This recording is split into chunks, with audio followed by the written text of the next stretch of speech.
Assalamualaikum. Abang mu nak buat air masak merah ala-ala backwah gitu. Nak tengok lagu mana cara dia? Okey, luncur. 1 biji bawang besar, 4 biji bawang merah, 5 ulas bawang putih, 2 batang serai, halia, lengkuas dan 20 tangkai cili kering. Masuk sedikit air, kisar halus ke semua bahan.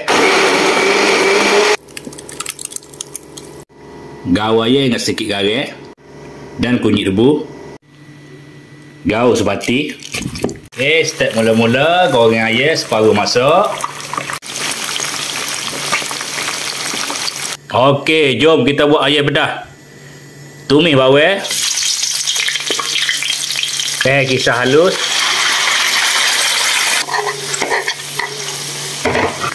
Air sejawa. Gula Melaka. Garam.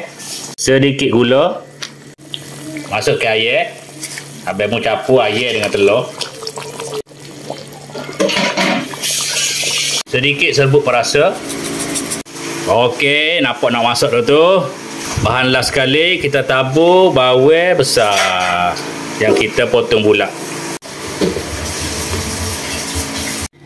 Okey, siap air pedas backwah.